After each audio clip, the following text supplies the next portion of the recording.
is the equation normal to streamline. The streamline यहाँ across the streamline, दोनों words interchangeably एक ही meaning रखते हैं. Normal to streamline यहाँ across the streamline, confuse नहीं होना इस चीज से. across the streamline.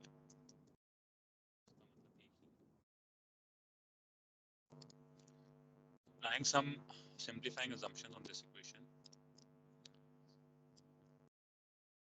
जो कि हमने पहले भी apply किए हैं. Along the streamline, we know that we can write partial p by partial n as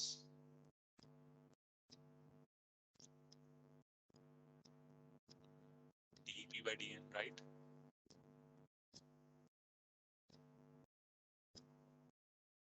last term में हमें कोई सिंप्लीफिकेशन करने की जरूरत नहीं है क्योंकि that is already simplified rho b square by r, तो उसमें कोई ऐसी टर्म इन्वॉल्व नहीं, इसको हम फटाफट सिंप्लीफिकेशन करें. Here we can simplify cos theta. तो cos थीटा वाला ट्रायंगल बना देंगे. जी वो मैं वही बनाने लगा हूं. This is the fluid particle, right? और ये आपका xz प्लेन है. This is z, this is x. This dimension is dn, right? जी. This vertical dimension is dz. dz. So I just close this triangle. ये dimension unknown है, क्या बनेगी हमें नहीं पता. So the triangle would be like this.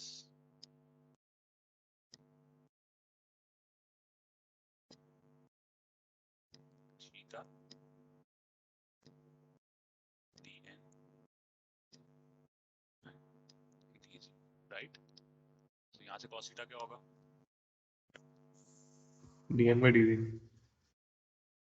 dn by dz. फिर 90 degree किधर है? तो लेफ्ट साइड पे.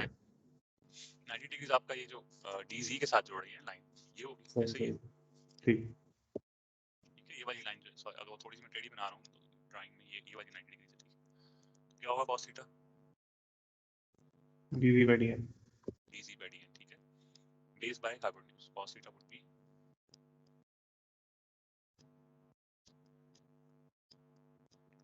dz by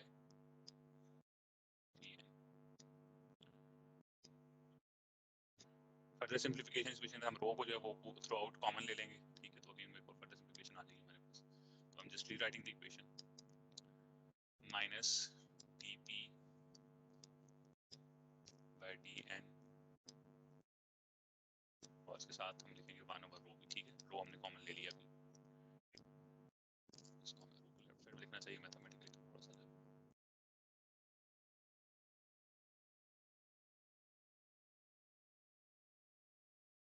गलत हो जाएगा ये चीज ऐसे लिखना.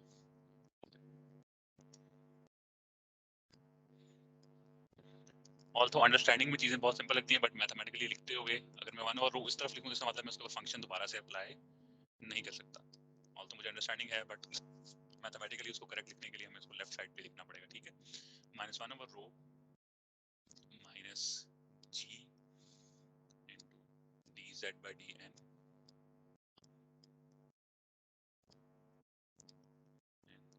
and minus b square by r.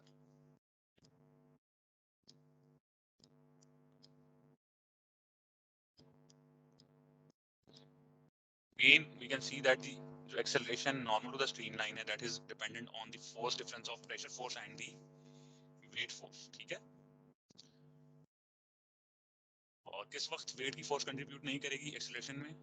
When this cos theta is 0 and that is 0 when theta is 90 degree, which means the particle is moving in a vertical direction.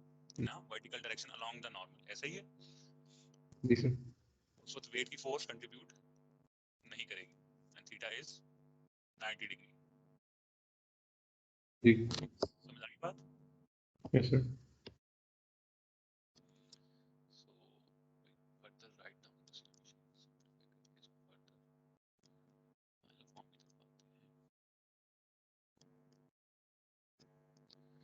So we'll have ये देखने dn को हम अगर common लें through out और minus को common लें तो we can write this equation as 1/रो potential of pressure plus gravity into dc plus square r into dn, right? Should be equal to 0. Clear? Yes, sir. Yes, sir. Again, what we are going to do, we are going to apply the integration to both side. तो जब मैं इस तरफ integration apply करूंगा यहाँ पे, तो right side पे जो है वो फिर 0 कांस्टेंट से रिप्लेस हो जाएगा. This will be equal to a constant c across the streamline.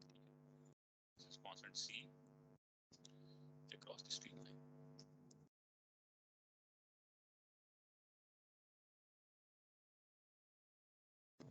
Clear? Yes, sir. Again, pressure के ऊपर जो इंटीग्रल है दैट इज डिपेंडेंट ऑन कि हम डेंसिटी को किस तरह से ट्रीट करते हैं. So if we apply these assumptions, which are that is flow is across the streamline, it is inviscid, it is steady state, it is incompressible. हमारा पहला इंटीग्रल जो है वो प्रेशर से रिप्लेस कर सकते हैं उसे हम. ठीक है, right? Yes, sir.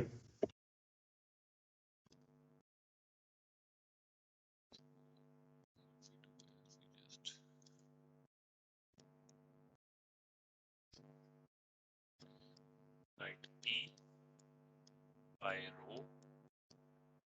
Second integral जो that is automatically G is constant. लेकिन अब इसके अंदर एक बड़ी गड़बड़ हो गई है कि dependency of V and R on N, right? इसको हम सॉल्व नहीं कर सकते, इस इंटीग्रल को हम सॉल्व नहीं कर सकते. क्यों सॉल्व नहीं कर सकते? Because V is function of S and N. ऐसे ही है. जी. So we'll need to know कि V किस तरह वेरी करता है N के साथ, right? And also the radius of curvature R is function of S and N. जैसे जैसे स्ट्रीमलाइन चेंज करेगी तो S और N चेंज होंगे. जैसे जैसे रेडियस कर्वेचर चेंज होता है तो S और N चेंज होते हैं, S और N चेंज होते हैं तो रेडियस कर्वेचर चेंज होता है. So it means we need to know these two dependencies in order to solve this integral. ठीक है, तो इस इंटीग्रल को हम किसी तरह भी सिंपलीफाई नहीं कर सकते जब तक कि हमें ये दो डिपेंडेंसी नोन ना हो. एटलीस्ट V की और R की जो हमें N के ऊपर डिपेंडेंसी नोन होनी चाहिए. ठीक है, is it clear? Clear. So Yes, this sir. is your pressure variation across the streamline. ठीक है, इस इक्वेशन को हम कोई नाम नहीं देते. This is not Bernoulli equation. ठीक है, बर्नौली इक्वेशन नहीं है, but this is the equation across the streamline. तो अगर आपसे across the streamline वेरिएशन पूछी जाए प्रेशर की या एक्सेलरेशन किस तरह चेंज हो रही है तो वो आप बता सकते हैं. ठीक है, is it clear? Yes, sir.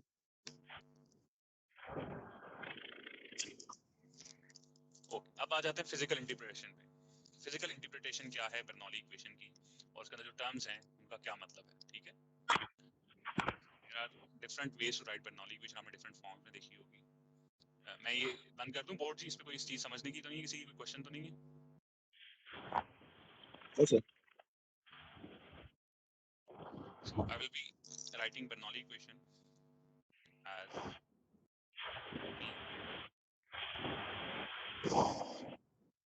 किसी का माइक ऑन है जी, प्लीज बंद कर लें, बहुत नॉइज आ रही है. ठीक है, P plus half rho V square plus gamma Z. This is the Bernoulli equation and we say this constant is basically constant. The sum of these terms should remain constant along the streamline. Assumptions on Bernoulli equation are that it is along the streamline, the flow is steady flow, the flow is inviscid, the flow is incompressible. The second equation which we derived is P plus rho integral V square by R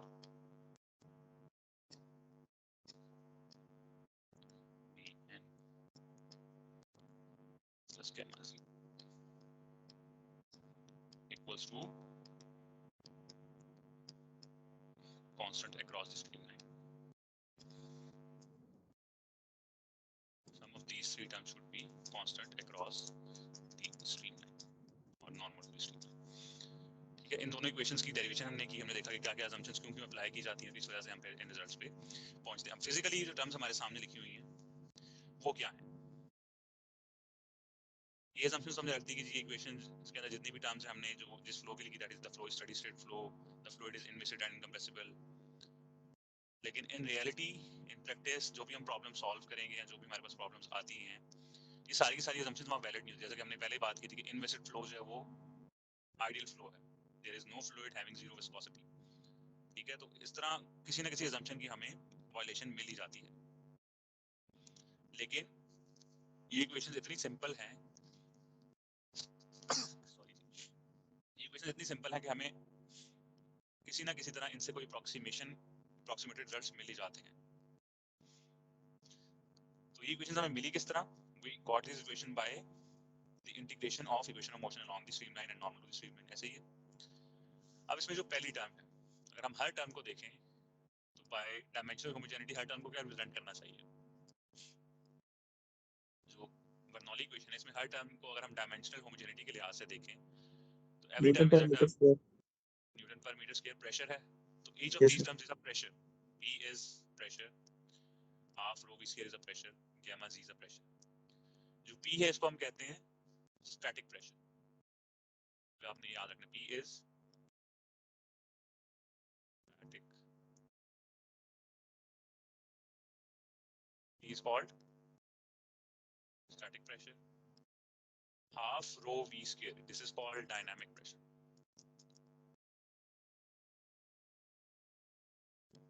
And gamma z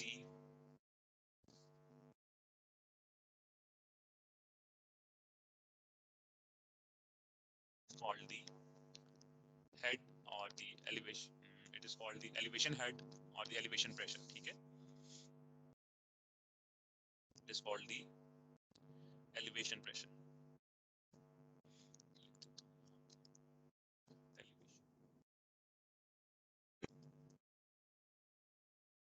Or pressure due to height. ठीक है? इसी की एक और form हमने देखी जहां पे हमने इसी इक्वेशन की, बर्नौली इक्वेशन की एक और फॉर्म हमने देखी जहां पे हमने इसको रिप्लेस किया in another form which is P by rho plus, तो हम रो से डिवाइड कर रहे हैं, v square by 2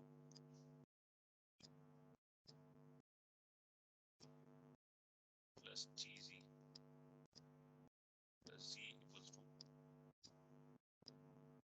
constant. ये हमने देखी फॉर्म्स.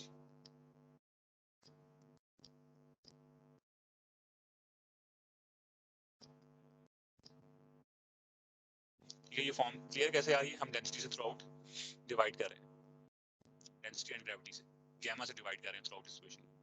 ठीक है, पहली टर्म जो p by gamma होगी, सॉरी p by रो लिख दिया, इसको p by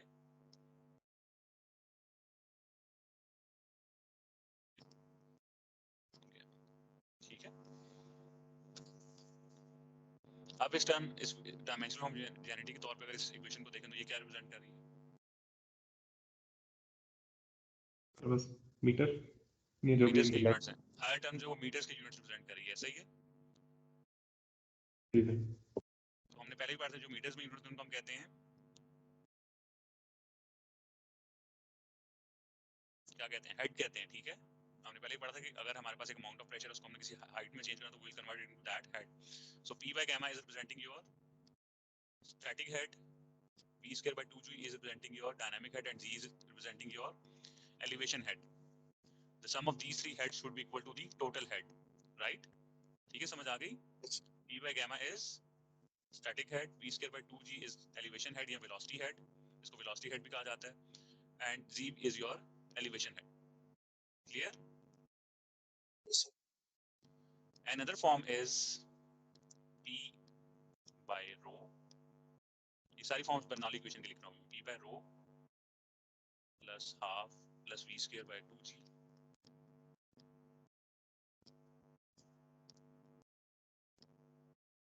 उसे डिवाइड कर रहे हैं, gamma is rho g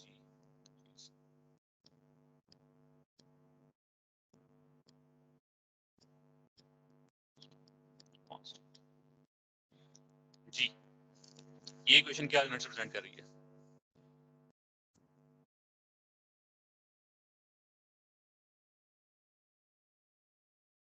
metre square over second square. Metre square over second square, वो तो कोई एक समझने वाली बात नहीं बन रही, ठीक है, ऐसे ही है। जी ये फॉर्म हमें कोई खास इन्फॉर्मेशन नहीं दे रही, बट इसके साथ अगर हम एक यूनिट मल्टीप्लाई करते हैं तो that will be a very meaningful equation, ठीक है, that will be a very meaningful information. We can see that this is basically newton, अगर पहली टर्म की यूनिट्स देखूं, newton per metre square divide by density की units क्या होती हैं, kg per metre cube. That would be newton metre per kg, right. जी तो ये यूनिट्स होने चाहिए इस इक्वेशन के, हर टर्म के यूनिट्स बन सकते हैं, नो सर। बन सकते हैं। अगर इस टर्म के यूनिट्स आए तो बाकी तमाम टर्म्स के यूनिट्स भी बनाए जा सकते हैं by multiplying dividing with the same terms, ठीक है, सेम टाइप की यस सर। यूनिट्स। ये अगर इक्वेशन में एक टर्म के किसी तरह के यूनिट्स आप ड्राइव कर रहे हैं तो बाकी टर्म्स को भी वो यूनिट्स आने चाहिए, ऐसे ही है। जी सर। So it means के these terms are representing what? Newton meter is unit of work done. Work done या एनर्जी, ऐसे ही है। तो एनर्जी पर यूनिट मास रिप्रेजेंट कर रहे हैं, ठीक है। Right. तो this is energy because of the static pressure, this is kinetic energy and this is potential energy. Specific energies हैं पर यूनिट मास होंगी, ठीक है। So static energy, kinetic energy and potential energy, clear. Yes sir. तो Bernoulli equation is representing अस बहुत सी पहली terminologies को हमें वाली कौन सी समझ, एनर्जी थी? स्टैटिक एनर्जी कह सकते हैं बस। आप। इसको समझने के लिए हमें थोड़ी सी बर्नौली इक्वेशन की फर्दर जो है वो देखनी पड़ेगी, मैथमेटिकल assumption, जो कि हमारे नेक्स्ट लेक्चर का टॉपिक है। नेक्स्ट वीक में इंशाल्लाह हम उसको स्टार्ट करेंगे। ये जो टर्म्स हैं ये किस तरह से फिजिकली मेजर कैसे होती हैं, और फिर कहाँ पे पी का क्या मतलब बनता है किसी इक्वेशन के अंदर, वो पी क्या वैल्यू क्या है, बेसिकली पी से जो प्रेशर आ रहा है उसकी क्या वैल्यू है, उसको कैसे मेजर करते हैं, और जो जी से हमारे पास प्रेशर आ रहा है उसकी क्या वैल्यू होती है, उसको कैसे मेजर किया जाता है, ठीक है। जी सर। तो इज इट क्लियर? इसमें कोई क्वेश्चन हो जी, कोई टर्म समझ ना आई हो किसी?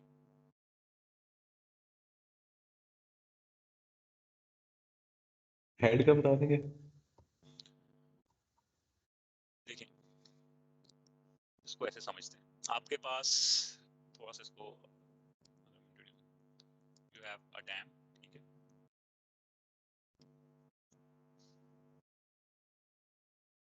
और इस डैम के अंदर ये कैनाल है जहाँ से वाटर फ्लो कराना, ठीक है।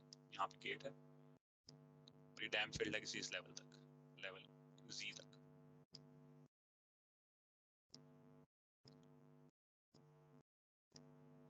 अब ये जो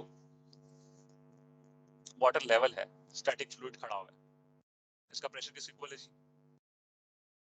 गैमा जी, जी ठीक है, ऐसे ही है।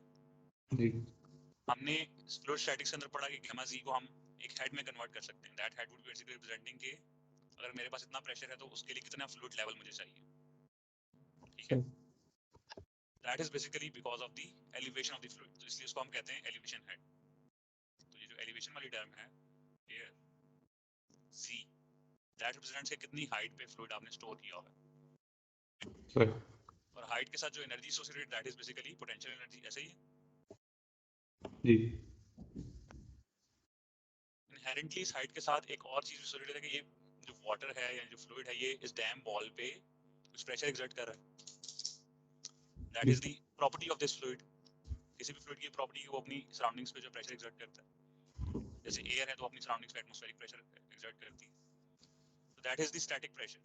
या उसकी फ्लूइड की प्रॉपर्टी की वजह से जो हेड जनरेट हो रहा है that is the static head, ठीक है। तो इतनी एलिवेशन अगर फ्लूइड होगा तो कितना प्रेशर exert करेगा वो कितना head generate करेगा, that is represented by this term P by gamma, ठीक है। right, जी, अब ये दो तो यहाँ मौजूद है, जैसे ही हम इस गेट को ओपन करेंगे the fluid will start to flow with some velocity v, ऐसे ही है from जी this सर, canal.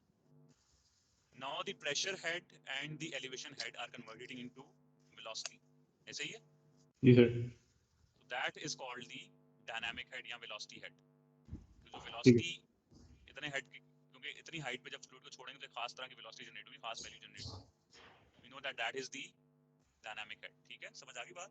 समझ आ गया सर, तो तीन तरह से रिप्रेजेंट कर सकते हैं बर्नौली इक्वेशन को। Number 1 is in the simplest form pressure के टर्म्स में, which is static pressure, dynamic pressure, elevation pressure, ठीक है। The other is the head form, इसमें हमारे पास static head, velocity head and elevation head आ जाता है। And final is the energy form, जहाँ पे हमारे पास static energy, kinetic energy and potential energy per unit mass के यूनिट्स आ जाते हैं, ठीक है। तो इसमें आपको कोई टर्म्स में या बर्नौली इक्वेशन की फिजिकल इंटरप्रिटेशन में कोई कंफ्यूजन नहीं होनी चाहिए। Is everything clear ji?